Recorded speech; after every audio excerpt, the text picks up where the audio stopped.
Ceann Comhairle, the people who will be on the streets of Dublin and other cities today haven't dreamed this up. They're not imagining it. There have been cuts. Bournemore in Limerick is closed. The facility on the Navan Road is closed. Galway is threatened with closure or with cutbacks, certainly in the services that are being provided.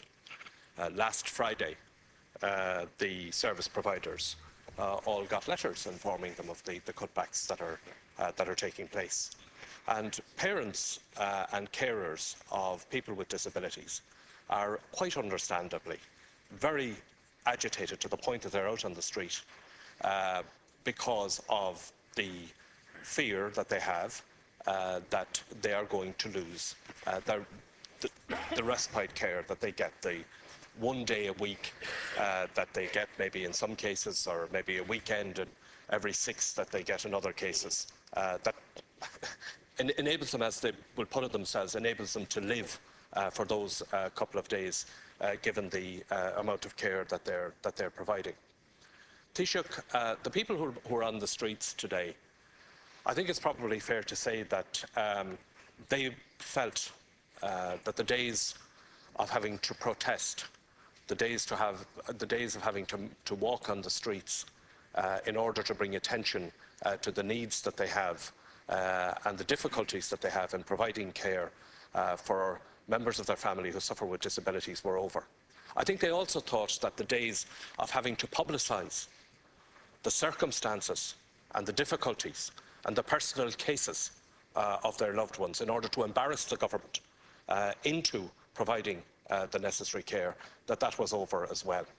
Taoiseach, I have 2 questions for you. Firstly, will you give a guarantee here now to every parent and carer of somebody with disabilities that they will not lose their respite care? That's number 1. And number 2, will you give an assurance that there will be no cutbacks in the services that are being provided to people with disabilities? Deputy Gilmore, without interruption, please. Ceann Comhairle, I asked the Taoiseach 2 simple questions, neither of which he answered. What he has given me in reply is an Ard Fheis speech. Yeah. No, I have no problem. I have no problem. We can engage, Taoiseach, any time, anywhere, in political back and forth, and we can each give and take as good as we get. That's not the issue. That's not the issue here today. It's not the issue here today now. Because when we rise tomorrow, for whatever length of time, whatever number of months that you choose to close down Dáil Éireann, parents and carers of people who have disabilities are going to have to see how they are going to be fixed over that 2 or 3 month period in terms of providing the care. And what they want to know is not what this government did or what that government did or what you did as Minister for Health. They have very simple requirements here, Taoiseach, and I want you to answer them. Firstly, are they going to have their respite care or not? And secondly, are there going to be cuts in the services that they are getting? Now, you can have any arguments you want with the HSE, and the HSE can have whatever arguments it needs to have with the service providers, and that perhaps should be done. And your minister, the line ministers responsible, need to get hands-on to do it if that's what has to be done.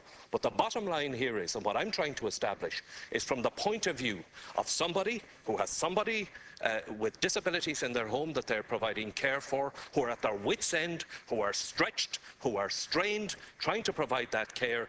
They want to know, are they going to still have their respite care, or is it going to be taken away from them, as has already happened in some cases? And are there going to be further cuts in the services to be provided for people with disabilities? It's 2 questions. Are they going to have their respite care, and are there going to be cuts in the services? And you do whatever you have to do with the HSE, with the service providers, in order to make it happen. You're the government. You make it happen.